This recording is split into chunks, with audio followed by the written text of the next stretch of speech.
មូលហេតុអីបានគេអត់ណែនាំឲ្យយើងដាក់ម្សៅទឹកដោះគោមុនទឹកទេអញ្ចឹងដើម្បីឆុងត្រឹមត្រូវគឺគេណែនាំឲ្យយើងដាក់ទឹកមុនម្សៅតោះមកមើលពីភាពខុសគ្នាម៉ាក់ឃើញអត់នៅពេលដែលយើងដាក់ម្សៅទឹកដោះគោមុនទឹកពេលដែលលាហើយគឺយើងបានបរិមាណណាតិចជាងខាងស្ដាំដែលយើងដាក់ម្សៅទឹកដោះគោតាមក្រោយ CDC ក៏ណែនាំដែរនៅពេលដែលយើងដាក់ទឹកខុសពីការណែនាំតិចពេកវាអាចប៉ះពាល់ទៅលើតម្រងនោមក៏ដូចជាប្រព័ន្ធរំលាយអាហាររបស់អូនដែរជួយសម្រួលបានច្រើនដែរមានកំសៀវដាំទឹកកម្ចាត់ជាតិក្លហើយរក្សាកម្ដៅមួយនេះក្នុងការឆុងម្សៅទឹកដោះគោឲ្យអូនមិនមែនត្រឹមតែដាំទឹកទេថែមទាំងកម្ចាត់ជាតិក្លហើយរក្សាសីតុណ្ហភាពទុកឆុងម្សៅទឹកដោះគោណាតាមស្តង់ដារ WHO បានសំខាន់ណាស់កំណត់សីតុណ្ហភាពបានច្បាស់ៗតែម្ដងមិនមែនស្មានទេបរិមាណទឹកក៏អញ្ចឹងដែរមិនអាចកំណត់តាមតម្រូវការបានបើថាដាំទឹកហើយចុះត្រជាក់អត់ដឹងប្រមាណអង្សាហើយមកឆុងម្សៅទឹកដោះគោអត់ត្រូវនោះទេមានរហូតដល់5មុខងារមិនមែនតែឆុងម្សៅទឹកដោះគោទេអញ្ចឹងយើងអាចប្រើប្រាស់សម្រាប់ប្រចាំថ្ងៃដែរដូចជាឆុងកាហ្វេឬក៏ឆុងអីផ្សេងៗទៀតក៏បានដែរពេលយប់ក៏អត់ប្របាដែរព្រោះពេលដែលយើងចុចគឺវាលោតភ្លើងបែបនេះតែម្ដងអត់ប្របាលាកទេព្រោះវាមានប្រព័ន្ធការពារបែបនេះសៀវម៉ាមីមួយនេះម៉ាម៉ាដែលឆុងម្សៅទឹកដោះគោឲ្យកូនណាអត់គួររំលងម៉ាក់ដែលធ្លាប់ប្រើប្រាស់ទឹកពីប្រទេសសៀមសម្រាប់ឆុងម្សៅទឹកដោះគោឲ្យអូនណាគួរតែដូរចេញហើយយល់ថាម៉ាម៉ាក់ខ្លះគាត់អត់ចូលចិត្តដាំទឹកឆៅពីម៉ាស៊ីនទេដោយសារតែមានជាតិខ្លោអញ្ចឹងធំក្លិនឬក៏រសជាតិវាអត់សូវឆ្ងាញ់ម៉ាក់អាចដូរម៉ាក់ទឹកសុទ្ធក៏បានឬក៏ម៉ាក់អាចដាំទឹកឆៅក៏បានដែរប៉ុន្តែលែងមានជាតិខ្លោហើយគ្រាន់តែប្រើជាកំសៀវកម្ចាត់ជាតិខ្លោបែបនេះព្រោះកំសៀវឆ្លាតវៃម៉ាមីមួយនេះមិនគ្រាន់តែដាំទឹកឲ្យពុះដោយកំសៀវធម្មតាទេ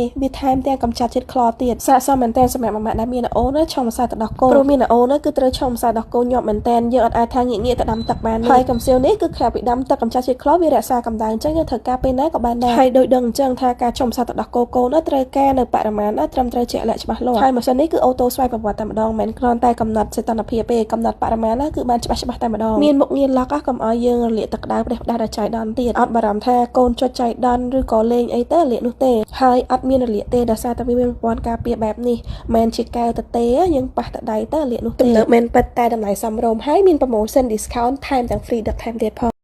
ងនិយាយមែនសុំសរសើរតែម្ដងរឿងសុក្រិតគឺទៅលើកំសៀវនេះតែម្ដងកំណត់បរិមាណទឹកអូតូស្វ័យប្រវត្តិបានត្រឹមត្រូវច្បាស់មែនតើនេះក្នុងវីដេអូនេះមកខ្ញុំកំណត់30គឺ30មីលីលីត្រត្រឹមតែម្ដងម៉ាម៉ាអាចមើលទាំងអស់គ្នាបានវីដេអូនេះ one cut ខ្ញុំអត់មានកាត់ទេគឺថតតែម្ដងយកតែម្ដង30ត្រូវច្បាស់តែម្ដងហើយខ្ញុំសាកឲ្យម៉ាម៉ាមើលម្ដងទៀតមកខ្ញុំយក30ឥឡូវខ្ញុំនឹងកំណត់យក60មីលីលីត្រទៀតអញ្ចឹងបូកត្រូវ90មីលីលីត្រដែរមែនអត់តោះទៅមើលទាំងអស់គ្នាតើសុក្រិតយ៉ាងណាខ្ញុំថតទៅវារៀងប្លតិចតែខ្ញុំអត់ចង់ថតពីរដងឯងខ្ញុំចង់ឲ្យម៉ាម៉ាឃើញច្បាស់តែម្ដងកុំឲ្យថាកាត់តកាត់អីអញ្ចឹងឥឡូវម៉ាម៉ាមកមើលនេះមិញខ្ញុំយក30ឥឡូវខ្ញុំយក60មីលីលីត្រម្ដងអញ្ចឹងគឺវាត្រូវ90ឯងចាំមើលថាចេញមក90អត់នេះដូចម៉ាម៉ាបានឃើញអញ្ចឹងគឺ90មីលីលីត្រច្បាស់តែម្ដងដបង30បូក60អញ្ចឹងគឺ90មីលីលីត្រអញ្ចឹងម៉ាម៉ាដែលចង់បានកំសៀវដែលកំណត់សីតុណ្ហភាពបានច្បាស់ល្អក៏ដូចជាកំណត់ទឹកបានអូតូស្វ័យប្រវត្តិណាម៉ាម៉ាអាចជ្រើសកំសៀវដាំទឹកកម្ចាត់ជាតិខ្លោនិងរក្សាកម្ដៅម៉ាមីនេះបាន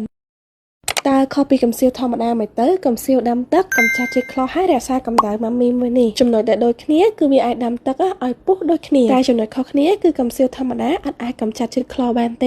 េហើយក៏អត់អាចរក្សាកម្ដៅបានដែរពេលដែលដាំហើយទឹកនឹងដឹងតែចុះសីតុណ្ហភាពរហូតតតែត្រជាក់តែម្ដងទៅមកវិញសម្រាប់កំសៀវម៉ាមីមួយនេះគឺអាចដាំទឹកផងអាចកម្ចាត់ជាតិខ្លោផងហើយអាចរក្សាកម្ដៅហើយកំណត់នៅសីតុណ្ហភាពណាជាក់លាក់ដែលយើងត្រូវការថែមទៀតផងស័ក្តិសមមែនទែនសម្រាប់អ្នកដែលគាត់អត់ដែរចេះញ៉ាំទឹកដាំធម្មតាដោយសារតែក្លិនក៏ដូចជារសជាតិប៉ុន្តែសម្រាប់កំសៀវនេះគឺដាំទឹកហើយកម្ចាត់ជាតិខ្លោអញ្ចឹងវាអត់មានអារម្មណ៍ថាផ្លែមឬក៏ក្លិនអីទៀតទេដោយម៉ាម៉ាដែលត្រូវឆុងម្សៅទឹកដោះគោឲ្យកូនអញ្ចឹងយើងត្រូវការសីតុណ្ហភាពមួយណាជាក់លាក់ហើយកំណត់ទឹកឲ្យត្រូវបរិមាណអញ្ចឹងកំសៀវមួយនេះគឺស័ក្តិសមមែនទែនពិសេសកូនតូចតែម្ដងគាត់យំនៅពេលយប់អីក៏យើងមានទឹកក្តៅអ៊ុនសម្រាប់ឆុងទឹកដោះគោម្សៅឲ្យគាត់ផងដែរយកទឹកឆៅមកដាំទឹកហើយកម្ចាត់ជាតិខ្លោចាំមករក្សាសីតុណ្ហភាពក៏បានឬក៏ម៉ាក់ចង់យកទឹកសុទ្ធមកតែកម្ដៅផ្ទាល់តែម្ដងក៏បានដែរfree promotion special ពិសេសមែនតើសម្រាប់ផលិតផលមួយនេះគឺមាន promotion ស្រាប់ហើយតែករណីម៉ាក់ទិញទាំងពីរមុខនេះគឺមានការ free ជាប្រអប់ដល់ស្រស់ស្អាតមួយភ្លាមតែម្ដងប្រអប់នេះគឺរកច្រើនមែនតើសម្រាប់ម៉ាម៉ាដែលគាត់បូមទឹកដោះសម្រាប់យកទៅដាក់ពេងបូមសម្រាប់យកទៅដាក់ទឹកដោះផ្សេង